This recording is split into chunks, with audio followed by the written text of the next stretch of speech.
Good evening, Internet. My name is Michael and I'm here to review some stuff for you. Today we continue Psychic September with the first of the two movies I was going to review that involved much more high-powered psychics and much more over the top. And we start that off with a very recent movie, Chronicle. Now if you've never seen this before, let me read the back so you can get a general idea. Clear your thoughts for a mesmerizing mind-bender that'll blow you away, seen through the lens of a troubled teen's video camera, yet filled with eye-popping action and jaw-dropping special effects. Chronicle is as real as it gets. When three ordinary high school friends make an extraordinary discovery, they acquire the amazing abilities beyond their understanding. But as their powers develop, so do their darker sides. Fun, harmless pranks soon lead to much riskier activities as the boys' gifts and their lives spin dangerously out of control. So yeah, that's an okay description of the movie, although the last bit about their darker sides is very misleading. Only one character really has a darker side that's explored in this movie. Anyway, for as far as plot, I'll try to be spoiler light. Basically, you have the main character who's a sort of a loner, isolated boy who starts videotaping himself all the time because. Anyway, he has a cousin, and they go to a party out in the woods, and his cousin and this other guy find this hole in the ground, and they all go in the hole in the ground, and they discover basically like an alien artifact type thing. It's never really explained as to what it is, but there's a strange glowing rock thing. They get near it, stuff happens, and then it cuts to somehow they get out alive, and the hole they were in like caves in upon itself, and they discover they have telekinetic powers, which cues the movie to like 3 weeks later, and they're testing out their powers. And to begin with, it's pretty weak. If you don't know what telekinesis is, that means you can move stuff with your mind. So they move later on in the week, or about 3 weeks later, the movie starts up again. And they're testing out their new powers. They're doing simple stuff like building things with Legos with their mind and tossing baseball around and stuff. Really small scale. And as the movie progresses, they discover that the power is growing with them and getting much, much stronger. And then starts off where they do a bunch of pranks. They go into a grocery store and mess around with people, and they mess around with some people at a mall and stuff like that. Really, really juvenile delinquent type stuff. They're all seniors in high school. After that, though, the main character, the troubled boy, he almost kills someone by swiping his car off the road into a river. And after that, things get a bit more serious as far as their powers. The cousin decides they need to follow some rules, and it starts getting a little bit darker. But then they discover pretty much their final power, which is how to fly.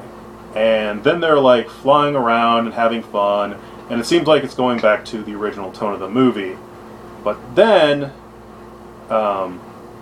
things start taking a downturn.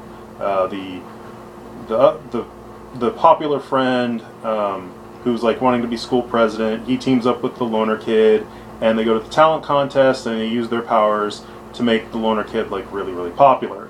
Well, he's really, really popular for one night, but then an incident happens at a party where he greatly embarrasses himself, and basically that starts the turn where he just kind of goes off the deep end. I should also mention that the loner kid has a very broken family. He has a mother dying of some unspecified illness, probably something like cancer or something, and he has an abusive alcoholic father who yells at him a lot. Well, anyway, some more stuff happens. He beats up his father who was beating on him, and then he runs away, and then the popular friend ends up dying, and then things really go dark because the main character basically decides that he has power, so to quote him, he's an apex predator, so he's like above everybody else, and he becomes really, really dark. And then he tries to rob a convenience store to get money to help his dying mother, and then that fails horribly, stuff happens, and then it comes to the climax of the movie, which is really a really, really awesome part where basically him and his cousin are fighting a telekinetic, almost superhero style battle through the city, but it's done really realistically. And basically the main character is just like throwing buses around and all kinds of crazy stuff, and then it has an ending, and I won't go into that. You should watch the movie.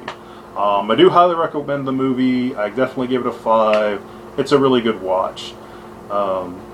One thing to mention, it is a found footage movie, so most of it's seen through the camera of the main character, and there's another girl who's like the girlfriend of the cousin later on. She's like a vlogger, so she has some camera work. And then for the climax, they use camera footage from all over the city, from various security cameras and people's handheld cameras, and it's just used to really, really cool effects. And the actual special effects for them doing the telekinesis is also really, really good. So all in all, this is a really enjoyable movie. Now for the psychic bits.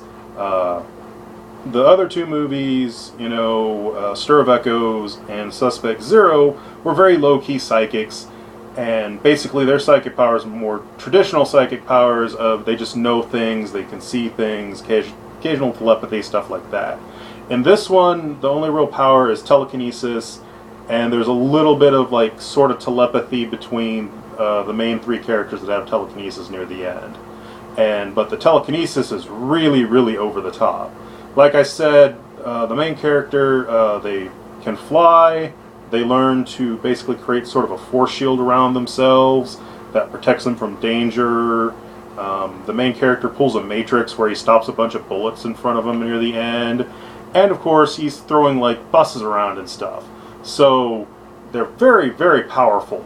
And it's a very interesting take on that. It's also interesting that, like, you would almost think, teenagers get superpowers, superhero movie, but they're more realistic in that, they don't really help people. They just kind of fool around and do other stuff. But anyway, that's our 3rd movie for Psychics, September. And stay tuned for next time when we'll do probably the penultimate movie that I can think of for really showing off psychics. And we'll see you then.